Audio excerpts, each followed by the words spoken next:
And then the final component I needed was some kind of bed music. Well, YouTube Creator Studio has a nice resource. They've licensed a whole bunch of music, and they provide it as free music you can use in your videos, and it's keyword searchable. So I went to Creator Studio and I hunted around and I found this.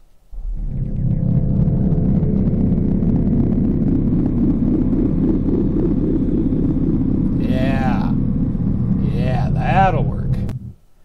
All right, so now I've got all the pieces for my animation. So how do we animate? Well, you can see just these little lines here on this track, and this is the mouth track, right? So this is just the mouth. These are keyframes, and I used an effect called position and zoom. You can see all the keyframes I had to create over here for the animation. So I pulled in all the pieces and I layered them up exactly the same way as they were layered in the GIMP project. If I turn off the different sections, you'll see there's the string on the top layer. There's the mouth.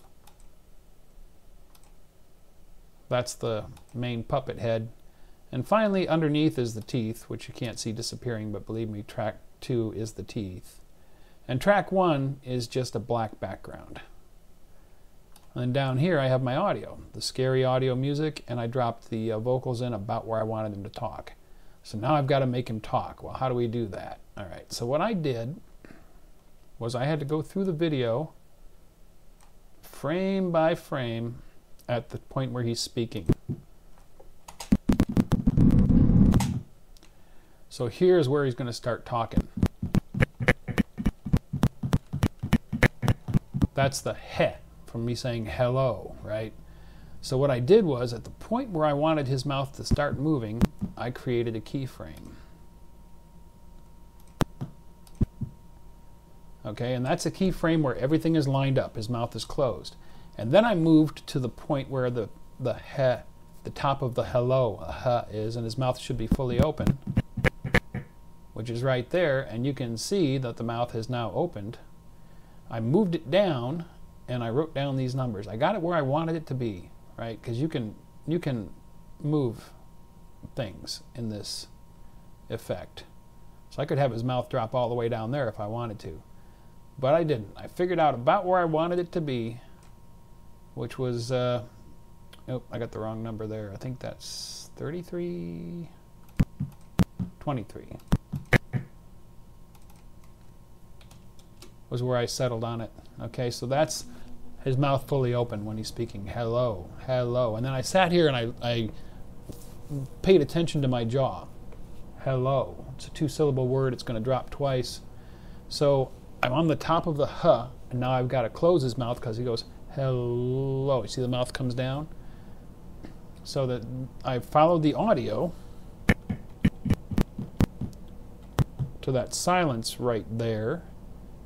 And that is where his mouth should be mostly shut. And I put a keyframe there.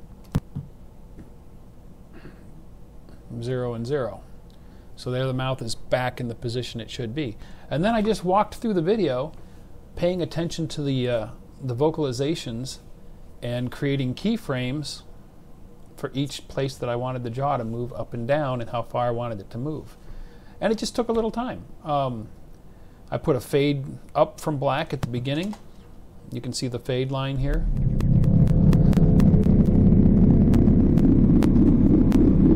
And then a few seconds for you to take in the image. And then he speaks. And then I've got a fade out here at the end.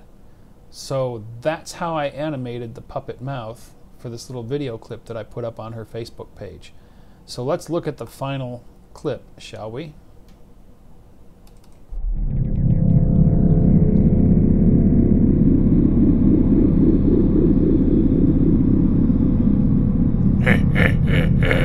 Hello, Therese. I'm watching you sleep.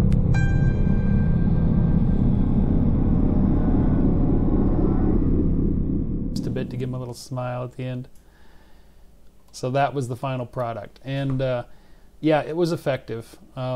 she liked it. My other friends liked it. I'm sure that one friend laughed at it. I'm sure that they all got a good chuckle out of it, and we'll be talking about it the next time we get together. So that was the process for animating the puppet's mouth in KDEnlive. The other software I used was the GIMP, and between the two, and Audacity, of course. Yeah, that's how I did it. Thanks for watching. If you enjoyed the video, don't forget to give it a thumbs up. Also, if you're not already a subscriber, click to subscribe. Join us on the Facebook channel for discussion about the videos. And if you'd like to help support this channel, please click to support me on my Patreon page.